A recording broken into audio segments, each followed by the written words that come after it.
Man. Wow. Okay, palagpakan po natin again the best man, Mr. Robert John Rivera. Ay, hinama ako. Good evening po. Good evening po sa lahat. Ako nga po pala yung best man. Ako nga po pala yung best man. Yabang yun, yabang. Excited lang po ako. May kwento ko lang po kung paano nag-start yung love story. Hindi, yung friendship namin ni Jello. Transferee po kasi siya nung first year high school po sa St. Jerome. Tapos nung una nakita ko siya sa klase, pagpasok na sa klase, sabi ko, pogi ito ah. Pogi, hindi pogi. Matangkad kasi siya eh, tsaka maganda yung kilay. Tapos tapos medyo bulbulin siya eh, kasi ano eh, hindi, mabuhok kasi, ay hindi, balbunin pala, balbunin. Hindi. Sorry. Hindi. Naano lang. Sabi ko, hindi. Shh, tahimik guys. Hindi, joke lang. Sabi ko, kamukha ni Paul Salas. Sabi ko, boss. Kaya napasabi ako ng ano eh. Yummy, boss. Tapos sabi ko, tatropahin ko to kasi kailangan ko siya eh. Kasi sa grupo namin, sa circle namin nung wala pa si Jello, ako, si Justin, si Jonas, si Noah, si Ryan. Kumbaga, ako lang yung may tsura doon sa grupo eh. Noong time, parang... Aldin Toy! Kaya sabi ko, kailangan ko kasi mahirap sa grupo pagka ikaw lang yung may tsura. Parang, ang hirap ibuhatin ba ng grupo ba? Kaya nung nakita ko si Jello, sabi ko, finally Lord! Kumbaga may katuwang na. Parang sa pagbuhat ba ng... Siyempre Alden tapos Paul Salas sa gilid. Parang pwede. May kabanter ng konti. Parang, tapos kami ni Jello, sorry, normal lang po yung namin, yung pagkakaibigan namin sa umpisa ni Jello. Yung kakain ka sa kantin, magkasabay kayo, kwentuhan, magbabasketball kami, sabay kami umuwi. Pero nung tumatagal, nung mas nagiging close kami ni Jello, parang parang nawawala na yung respeto namin sa isa't isa eh. Kasi parang nagiging nagiging physical na eh. Yung parang sakit na sa katawan eh. Tsaka medyo nagiging kadiri na rin minsan yung mga nangyayari. Parang, sabi, kasi, eto, normal na nangyayari to, lagi nangyayari to nung high school. Sabay kami maglakad, kakain kami, papunta kami ng kantin. Nagkikwentuhan lang kami. Tapos biglang maghahampasan kami sa dibdib. Yung biglang magaganon. Kunyari, nag-uusap kami, pre, dapat mo yung bagong movie sa Tapos biglang gaganon eh. Gaganon kayo kasi...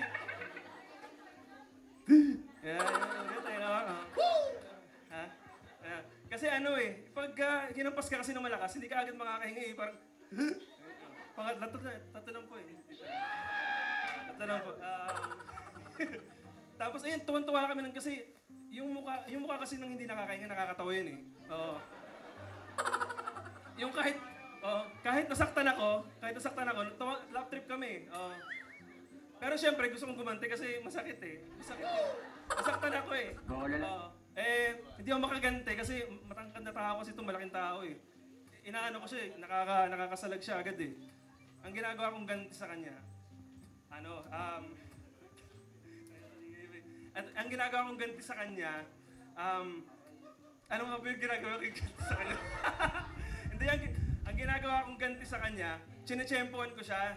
Sabi ko, chinechempohan ko siya, habang nag-uusap kami, magkausap kami. Chinechempohan ko siya, nakabukas yung bibig niya, bubughan ko siya sa bibig. Sabi ko, ano bang tropahan to? Wala eh, di ba? Talagang sasakto ko pag nakabukas yung bibig niya, bubugaan ko siya sa bibig. Kaya nag-usap kami, pre. Wait lang, sabi pre, tawag dito. Sabi, pre, yung assignment, nagawa mo na sa map. Biglang, gagawin ko sa, shoot talaga sa bunga nga, pre. Tapos pagka hinipan ka pala sa bibig, manunuyo yung daway mo eh. Kaya nakikita ko sa Jello pag gumagano siya. Parang, parang nare-replenish niya yung, ano, yung liquids eh. Parang, tapos, pero love trip kami doon. Sobrang nakakatawa sa amin yun kahit ganun yung ano. Ilan lang yung sa mga naalala ko. Um, pero kami ni Jello kahit kaming dalawa lang magkasama, basta magkasama kaming dalawa, walang problema eh. Kasi lahat ng bagay na hanapan namin ng nakakatawa eh. Lahat ng bagay. Kahit nga sa lamay ata dyan pero masama naman yun. Wag yun. Ang ikikwento ko yung one time kasi, parang nasa SM kami nun eh.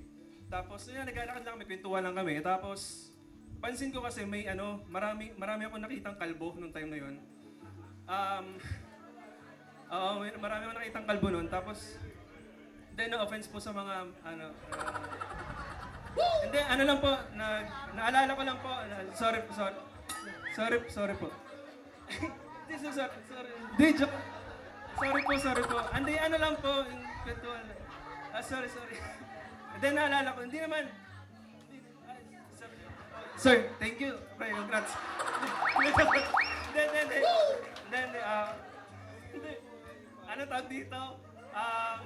Hindi, yun nga napansin ko nga, maraming kalbo nung time na yun. Tapos sabi ko sa kanya, Jay, parang pansin ko maraming kalbo ngayong oras na to sa SM, sabi ko.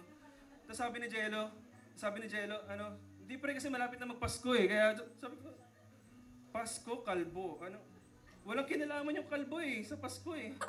Kaya sabi ko sa kanya, kahit walang sense, sobrang babaw lang ng kwentuhan namin. Sobrang, lap trip kami doon. Doon kami nakakuha ng saya eh. Kaya, pero nung time na medyo nawala yung closeness namin, nung dumating to eh,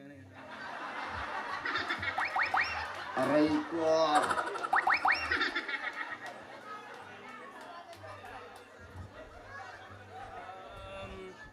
Hindi, joke lang. Joke lang. Si Shelly, ako lang to, sa unang tingin ko kasi kay Shelly, parang medyo masungit si Shelly, tingnan. Pero pag nakilala mo si Shelly, napakabait na tao niya pala. Pasanto na yung tunog eh. Kaya nga naalala ko nung sinabi sa akin ni Jello na, pre, seryoso na ako, papakasalan ko na si Shelly. Sabi ko, dapat lang pre. Kasi sobrang swerte ni Jello kay Shelly. Kasi bukod sa napakabait na tao niyan, napakatalino pa, napakaganda, sobrang mapagpasensya na tao si Shelly. Tsaka pansin ko kay Shelly, kalmadong tao lang si Shelly. Kalmado lang siya eh. Kaya kailangan mo yun eh, kasi minsan sa buhay natin, di ba, minsan sobrang daming problema. Hindi mo alam kung ano yung desisyon na kailangan mong gawin. Hindi ka makapili kung ano unahin mo. Kasi stress ka rin eh. Tsaka pagod ka.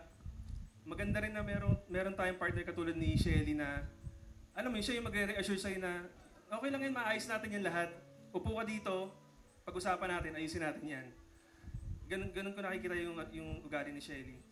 Kaya sobrang swerte ni Jello dyan. Hindi naman sa akin. Pero, hindi. Pero, pangit ko dyan, boss ah. Hindi.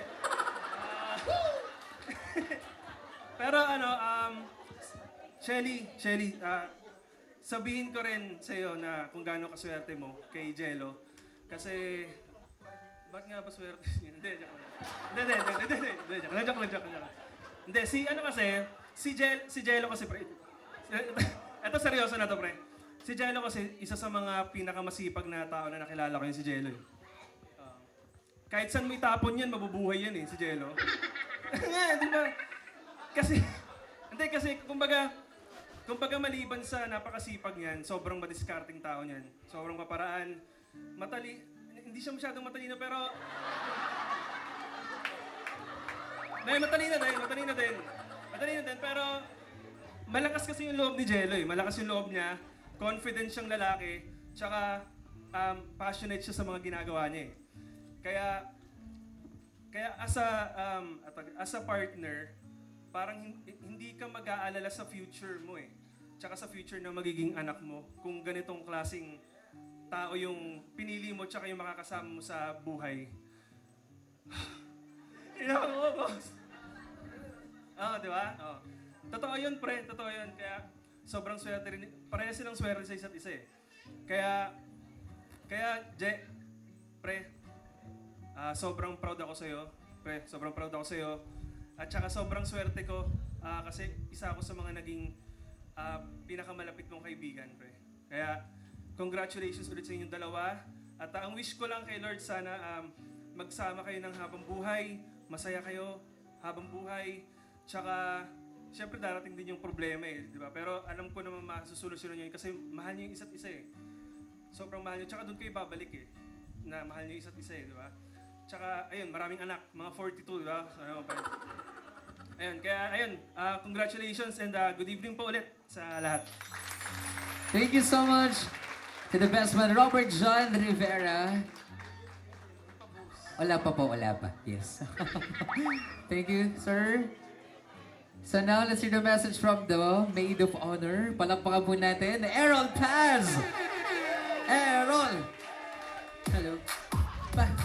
Pabibi po. Parang ang hirap magsalita pag bukas yung dibdib. Mga pastor, pasensya na po. Kung hindi niyo po madalas makita yung mga ganito. Sige, lagi po akong, lagi akong patawa, lagi akong happy. Pero this time, gusto kong maging seryoso kasi yung taong pagbibigyan ko ng message is hindi lang basta-basta sa buhay ko. And siguro pagtrentahin na talaga kailangan may script. Kasi medyo nakakalimutan na. Napaka-spontaneous niya eh. Pero medyo mataas yung level ng energy. Bigyan mo ako niyan ha. Kung saan ka kumukuha. Oh, mamaya.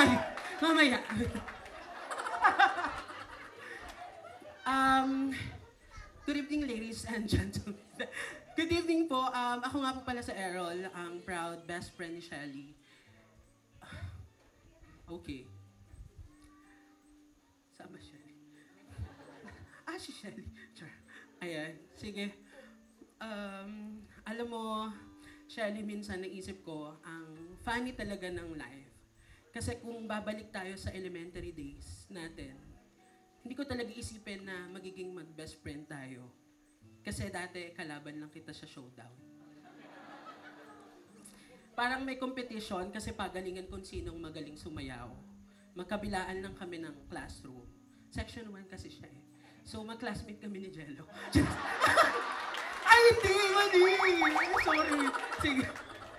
Pipilitin ko pong maging seryoso. Okay? Sige. Pero, habang tumatagal, nag-high school tayo, nag-college tayo, sabay tayong nangarap at sabay tayong graduate. Hanggang sa dumating sa point na naging mag-office mate pa tayo. At alam mo yung pinaka-naaalala ko, every time na uuwi tayo, sabay tayong bababa sa United. Kasi stress kami, kailangan namin kumain ng Mang Inasal. Parang naging ritual namin siya ni Shelly kasi isang department lang kami. So, shout out Mang Inasal. Baka naman. Hindi. Diba? Ganun talaga. Endorser. Okay, sige. And actually, si Mang Inasal, witness siya, silent witness siya ng friendship namin ni Shelly. Alam niyo po ba, pag may kaaway ako, kaaway din ni Shelly. Kaya meron kaming GC tatlo. Tatlo lang kami sa GC. So, doon kami nagpapasahan kung sino yung mga... Ganun si Shelly magmahal. Pag may kaaway ako, kahit hindi niya alam yung rason. Ako pa rin yung kakampihan niya. So, shout out din pala kay Manel, bagong panganak yung best friend namin. Actually, dapat siya nag-aayos kanina. Okay. Congrats, Nico and Manel. Ayan. At kung may isang salita lang po akong i-describe ko si Shelly, ay ayun yung love. Si Shelly is the sweetest and most thoughtful person I know. Hindi pwedeng walang surprise sa birthday ko. Nagaling sa kanya. At kapag sinabing effort talaga. Umabot pa sa point na may email invitation pa siya sa akin para i-celebrate ang birthday ko. And every Valentine's Day, kahit busy ang mundo, hindi siya nakakalimot padalan ako ng flowers at kahit anong surprise sa office ko.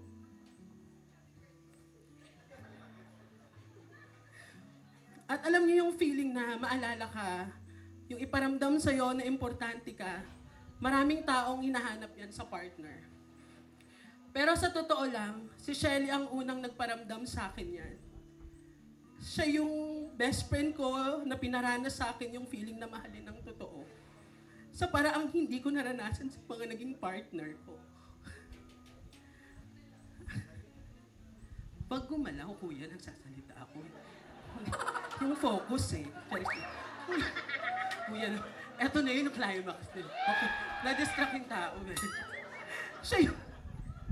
Siya yung kaibigan na masasabi ko na kapag mali ka, papagalitan ka pero mamahalin ka pa rin ng buo.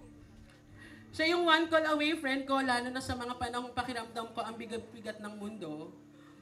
Yung parang lumalayo na sa akin ang lahat. At kahit hindi ko kailangang magsalita, minsan alam niya na kailangan ko siya. Grabe ang support mo sa lahat ng ginagawa ko, tahimik man o maingay. Kaya masasabi ko talaga napakaswerte ko na ikaw ang naging best friend ko. Kaya ngayon habang nakikita kitang nakatayo dito bilang isang napakagandang bride, sobrang saya ng puso ko para sa'yo. Pero may maliit lang akong request. Ngayong papasok ka na sa bagong chapter ng buhay mo, sana wala sanang magbago sa atin. At kung may magbago man, sana mas lalo tayong maging matibay. Because no matter where, diba? Because no matter where life take us, you will always be my best friend. And to Jello. Diba? Okay. Another katakuhan. Okay. Okay, and to Jello, gusto ko rin gamitin ang pagkakataong ito para pasalamatan ka. Kanina sinabi ko na yung mga bagay na hindi ko naranasan, na pinaranas sa akin ni Shelly bilang best friend. Pero ikaw yung lalaking nagbigay sa kanya ng assurance na sobrang kamahal-mahal siya. Sa ilang naging boyfriend ng best friend ko, ikaw yung lalaking bumuo ng sa kanya ng lubusan. You saw her heart, you protected it, and you chose to love her for the rest of your life. And thank you for that. Shelly and Jello, mahal na mahal ko kayo, Shelly, Jello. Sana pag may problem, pag-usapan, nandito lang kaming mga kaibigan nyo. Nakita ko kanina yung, baka ano naman yung picture? Nakita ko kanina kung ano ba yan? Nakita ko kanina kung gaano kalaki yung bagong pamilya nyo. Siyempre yung friends ni Shelly, friends ni Jello. So, iisa na. So, ayan. So, ayun lang.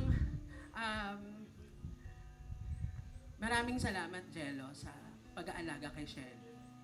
Sana hindi magbabago yon hanggat sa magkaedad tayong lahat. Okay? So, mahal na mahal ko kayo parehas. And sana magkaroon tayo ng time together lahat na magsama-sama. So, maraming salamat po. Makakakain na po kayo. Thank you once again. Sorry, may host pala. Thank you so much, Errol Paz. Okay, so before we propose a toast sa the newlyweds, meron pa pong isang magbibigay ng message. Actually, dalawa po yung maids of honor natin tonight eh. Kaso hindi po siya nakarating. And this message is from Mary Nell Remugat. So, babasahin ko na lang ang message niya para sa'yo, Shelly. To our dearest bride, Neng, Bess, Shelly, it's been 2 decades and 3 years na tayong magkakilala. We started meeting as competitors sa mga singing contests, di ba? Haha, ironic it may seem, but to be honest, I never thought that you would become one of my best friends. Kasi nga, lagi tayong magkalaban sa kantahan. Ha ha ha. Pero I guess, it is God's own way of making that happen so we can know each other deeply, build our friendship, and make it bloom and mature. I am just so happy that finally, God gave you your lifetime partner and confidant, and that is Jello. I badly wanted to witness you today on your wedding, but apparently since nanganak nga ako nung Biyernes, at alam mo naman ang pinagdaanan namin ni Baby, hehe, hindi ako nakarating ngayon. But please know that I am praying for you and Jello's beautiful union and blessed marriage. Napakadami ko pa sana gusto sabihin, kaso for sure madami din sinabi sa Errol eh. Ha ha ha. I love you so much, Neng. Nandito lang ako lagi, as in lagi for you. To Jello, please take care of our best, Shelly.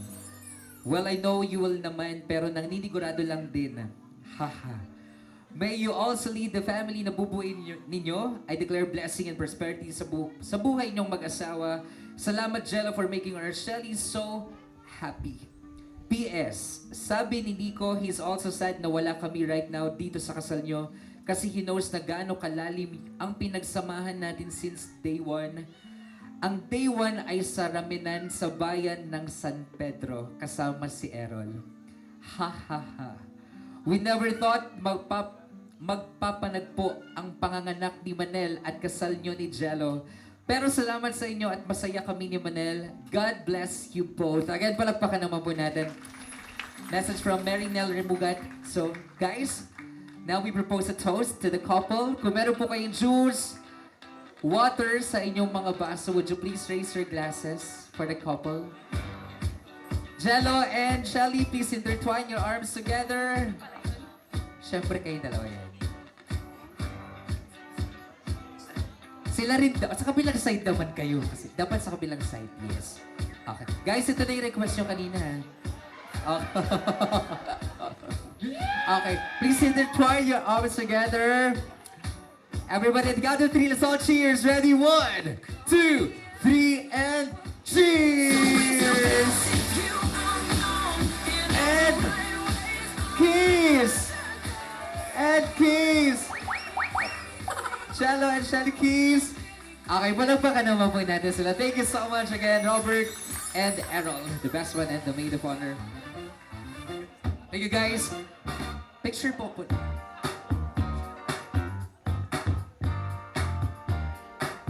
Guys. Before we proceed to the most exciting part of this celebration, enjoying each other's company over good food prepared for us by Keith 101 Katie.